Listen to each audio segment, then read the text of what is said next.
Very good. So you guys lead me how we are doing with time and everything else.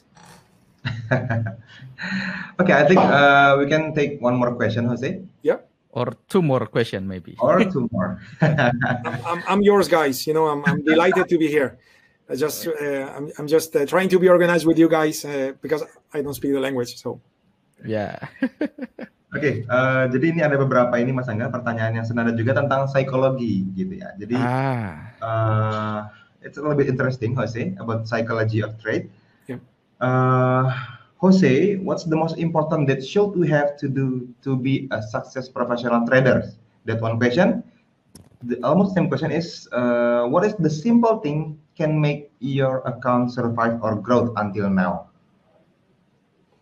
Okay, so in the end, what I'm gonna say is you know, if let's say you never traded before, and let's say you have a daughter, you have a son, and your daughter and your son comes and says, "Hey, I want to trade," or "Hey, I want to be a doctor," or "Hey, I want to be an architect," something like that, right? So what would you tell your son or daughter that they need to do to be successful? Well, probably you would tell them, take it seriously, right? Be responsible. Don't be lazy, right? Things like that, isn't it? Yeah. So it's the same thing in trading. Okay. What is one of the issues that people have? You know, they think of trading, you know, like I'm going to make $1 million next week, right? But they don't realize they need to put time and effort and take it seriously and approach it as a business and be disciplined. They don't think of that, and therefore then, you know, some people get in trouble and they wonder why. So the first thing you need to do well and manage your emotions is to understand that what you're doing is something important, something serious, that the trade you take today is not the last trade of your life. So there is no reason to be emotional about the next trade, because you will take thousands of trades in the rest of your life. So if the next trade works or it doesn't, it's not a big deal. So no need to get emotional and take it seriously. So you keep working towards developing yourself. It's the same thing you would do with anything serious in life. Okay, that's a long translation. I know. Sorry for that. Okay, so teman-teman, jadi gini, kalau teman-teman belum pernah trading sebelumnya gitu ya, terus teman-teman ditanya sama anaknya atau sama siapalah, sama anaknya, terus anaknya bilang, "Papa, Mama," gitu, "aku mau jadi dokter, aku mau jadi pengacara," gitu. Kira-kira apa jawaban kita? Pasti kita akan jawab, ya belajar yang banyak, serius, jangan males gitu ya. Terus disiplin gitu ya, dan seterusnya. Jadi trading itu juga sebenarnya sama teman-teman. Banyak orang ketika trading dia menganggap, oke, bulan depan saya akan dapat 1 miliar gitu ya, minggu depan bisa dapat 1 miliar dari trading. Sehingga mereka nggak mau usaha seperti hal serius lain. Ketika jadi dokter kita mau harus belajar 7 tahun yang serius, jangan malas baru bisa jadi dokter. Nah sebenarnya jawabannya akan sama persis seperti hal serius lain yang akan teman-teman kerjain ya. Put time and effort, latihan yang banyak sehingga teman-teman bisa membangun skillnya. Dan yang satu hal yang cukup penting adalah transaksi yang teman-teman ambil itu bukan transaksi terakhir yang akan teman-teman entry sepanjang hidup kita. Jadi tidak perlu emosional terhadap hasil dari transaksi yang kita ambil. Dan kita nggak perlu emosional terhadap transaksi berikutnya. Kenapa? Karena itu bukan transaksi terakhir kita anyway. Kita akan mengambil ribuan transaksi berikutnya. Jadi hasil transaksi ini nggak perlu diambil. Ini bukan a big deal, teman-teman. Bukan sesuatu yang sangat-sangat gede gitu ya. Jadi kalau setup kita ini, transaksi kita ini work, nggak apa-apa. Nggak work, nggak apa-apa juga. Karena kita akan mengambil ribuan transaksi kayak gini. Ini bukan transaksi terakhir kita. Jadi tugas kita adalah sepanjang kita fokus mengambil ribuan transaksi berikutnya, kita mengupgrade diri kita mendevelop diri kita sehingga kita bisa menjadi trader yang lebih baik. Oh my God. You're amazing, Duyan. You're amazing. Thank you. Really amazing. It's like word by word. Crazy. Alright. Satu lagi Mas Fadli. Iya. Sampai kayaknya perlu boleh ngeklaim jadi translator terbaik di dunia deh Mas. The best translation in the world. No, the best translator for Jose. That's Okay, so maybe Jose, I think many people when they get to trading, they become unfair. So it's like when you want to become a doctor, you need to get maybe 4 years in college and 3 years, and then you become 7 years combined, and you become the doctor, and you spend so many money to attend the class, and then so many years to practice, and then you become the doctor, and then you get paid well. But when it comes to trading, sometimes people just thinking, okay, I go to this free webinar and then I can become a professional trader, or I can go attend this 3-day class and then I can become trading for a living, something like that. Yeah, well, sometimes there are certain ideas that look like too good to be true, and unfortunately, that's the case. Like everything in life, we are not talking about, reading a book. We are talking about developing a skill. It could be cooking, it could be riding on a bike, it could be writing, it could be singing, you name it. All of it requires practice. And practice requires commitment. And commitment implies effort. And it all goes together, in the end, again, coming back to the basic is what you would tell your son or your daughter if they were to ask you something serious, you would answer that. Jadi sama ya teman-teman, kayak semua hal dalam hidup gitu ya. Kita di sini nih bukan sedang baca buku teman-teman. Teman-teman tuh ikut trading itu bukan kayak ikut pelatihan baca buku, enggak gitu teman-teman. Kita di sini sedang membangun skill. Teman-teman cek deh, pekerjaan apapun di muka bumi ini yang membutuhkan kita membangun skill. Kayak misalnya memasak, menulis, menyanyi, naik sepeda gitu ya. Hal-hal yang membutuhkan skill. Itu bukan kayak baca buku, tapi kita perlu membangun skillnya. Nah, membangun skill itu perlu komitmen. Komitmen itu perlu effort. Jadi sebenarnya jawabannya kembali ke basic. Kira-kira kalau ditanya, apa rahasianya? Ya, apapun jawaban kita, kalau anak kita nanya tentang hal serius gitu. Kalau saya mau pengen jadi dokter, jawabannya apa? Ya, itu adalah jawaban yang sama di trading gitu ya. Alright.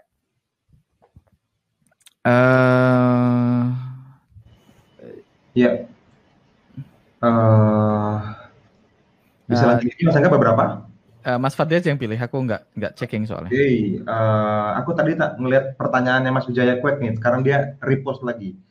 Dia nanya gini, Sir Fadli help question kan katanya.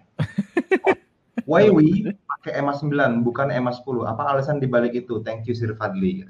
Yeah, I think we already answered that question, but maybe people want the question come straight from you, Jose. Why we use the 9 EMA, not 10 EMA, or maybe 13, or maybe 8. 8 maybe. Why 9? Why 9? Well, I'll give you 2 answers to that question. So first question is because in most trading platforms in the world, in the vast majority of platforms in the world, is the one that comes by default in most platforms. And again, we use a common EMA in the common time frame. So that's answer number 1. Oke, jadi ada 2 jawaban, Mas Wijaya dan semua teman-teman yang hadir. Jadi jawaban pertama, kenapa angkanya 9? Kenapa nggak 8? Kenapa nggak 10 gitu ya? Karena di hampir atau di sebagian besar platform trading di dunia ini, sekali lagi sebagian besar berarti tidak semua, maka 9 adalah angka default untuk EMA. Sekali lagi 9 adalah angka default untuk EMA. Nah, teman-teman ingat, kita ngecek climate di common time frame, di time frame yang umum dipakai. Berarti kita akan menggunakan time frame yang umum dan EMA yang umum, yang paling banyak dipakai. Time frame umum adalah time frame yang paling banyak dipakai orang, maka kita pakai EMA yang umum yang paling banyak dipakai orang, dan yang paling banyak dipakai biasanya adalah default ya, 9. So that's one part of the answer. The other part of the answer really is that it doesn't really matter. If you were to use the EMA 10, EMA 13, EMA 8, you will end up with very, very similar results because you need to think about the M in the word EMA. M means moving. So that thing doesn't stay the same, it moves. So different EMA values, when you plan your trades, would basically have you utilize almost always a very similar type of trades. So it will not make a big difference. And I have a third thing to say, but I will let Duyan to translate first. Oke, jadi tadi jawaban pertama karena itu umum ya, dan di time frame yang umum kita pakai yang default yang paling banyak dipakai orang. Jawaban kedua adalah sebenarnya nggak penting kita mau pakai 8, 9, 10, 11 ya, karena Ya, pada akhirnya teman-teman mau diganti 10, mau diganti 8 pun, teman-teman kurang lebih akan berakhir di area yang sama. Karena ingat, di EMA kita perlu perhatikan angka M di sana. Huruf M itu artinya moving. Maksudnya moving berarti dia tidak selalu berhenti di sana. Jadi ya kita mau pakai angka berapapun ya dia akan bergerak dan kemungkinan teman-teman akan dapat hasil yang sama. All right. Very good. And the last part of this question would be to say that, let's say what would happen if you were to use the 200 EMA? Well, if you were to go to a very high number, the problem is that you would have very, very few trades.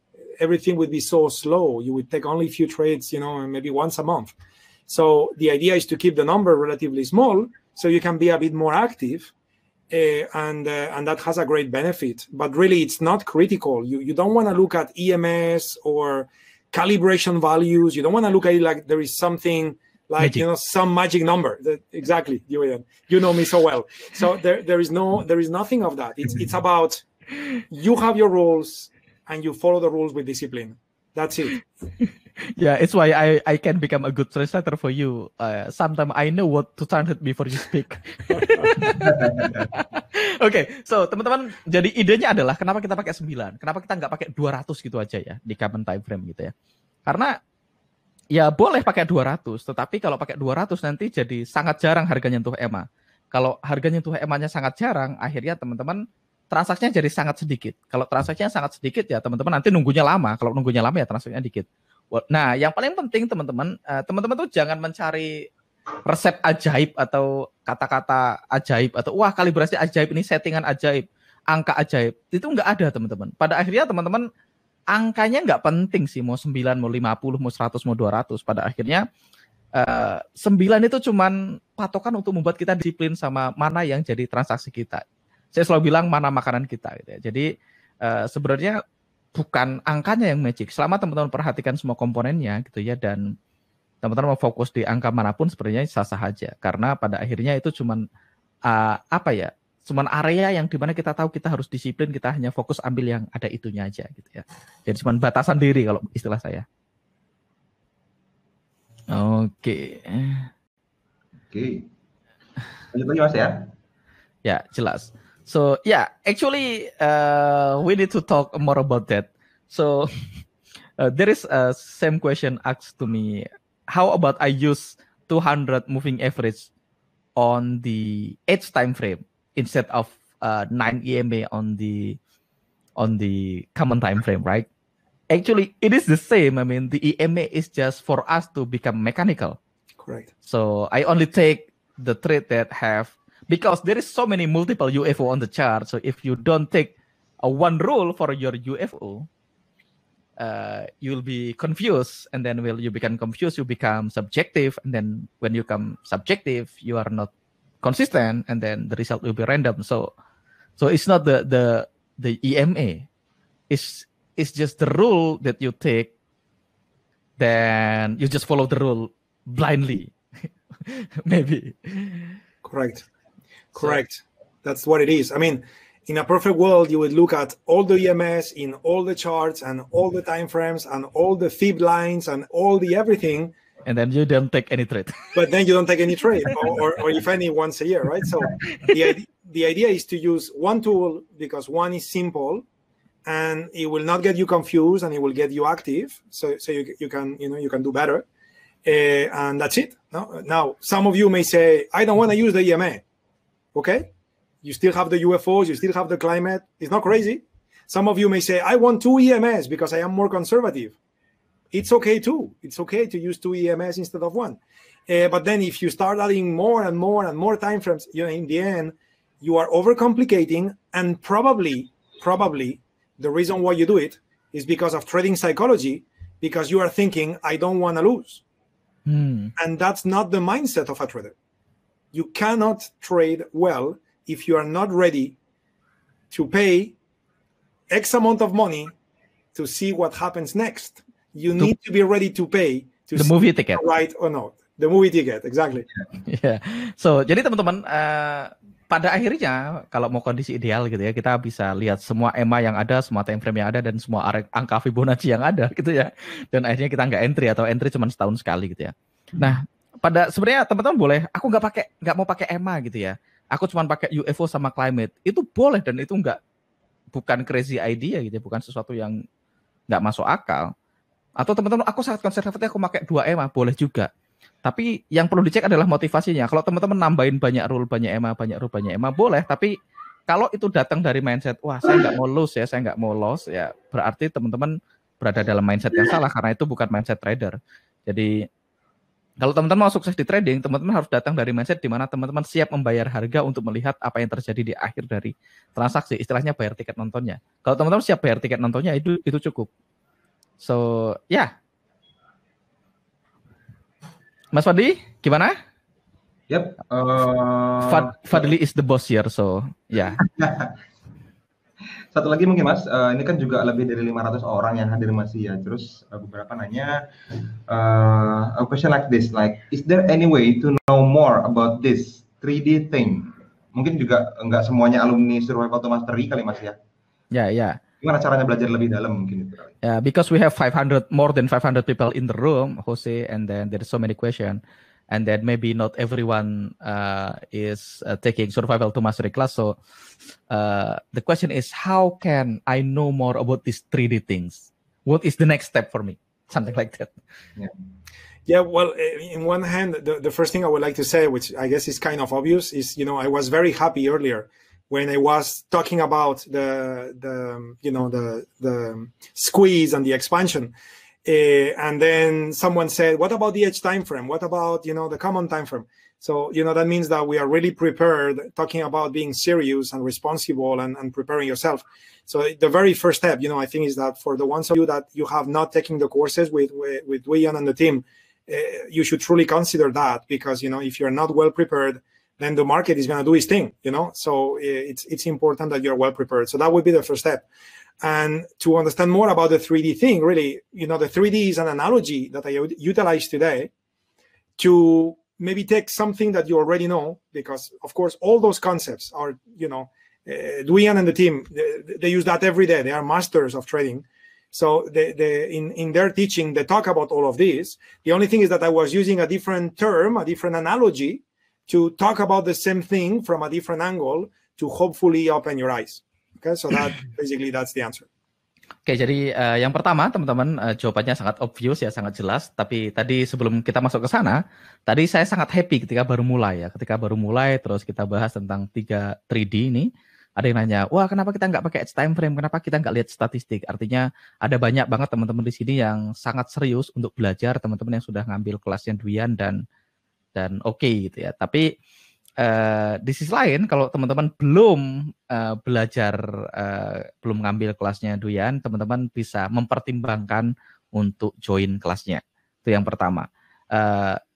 Dan juga sebenarnya apa yang disampaikan hari ini udah pernah disampaikan sama Duyan dan tim ya, karena mereka udah pakai ini tiap hari gitu ya. Dia master di trading di sini, dan ini cuman 3D hari ini yang kita jelaskan adalah cuman mengutilize apa yang kita sudah tahu gitu, dan melihat dari angle yang berbeda, dari sudut pandang yang berbeda, sehingga teman-teman dapat aha momen baru di sini. Nah, tapi bagi teman-teman yang belum paham ya, teman-teman bisa cek, mungkin di situ ada banyak teman-teman dari timnya Mas Fadli yang nge-share nomor handphone, teman-teman bisa langsung chat ke mereka untuk tahu step berikutnya. Ya, jadi menyambung teman-teman, di sini saya lihat juga di kolom chat ada beberapa teman-teman admin NFC yang sudah mencantumkan nomornya ya. Ada Mas Gary, ada Mas Hafiz, ada Mas Rifki, ada Mbak Ayu, Suci, dan lain-lain. Teman-teman yang lain boleh chat salah satu teman-teman admin untuk bisa bertanya bagaimana langkah selanjutnya untuk bisa belajar lagi lebih dalam. Karena ini ternyata di sela-selanya juga emang banyak nih Mas, pertanyaan-pertanyaan yang lanjutan gitu ya. Apalagi seperti itu. Alright. I think the last question and the most important question, Jose. Yep. Is it right that flying saucers is inspired by kue tete?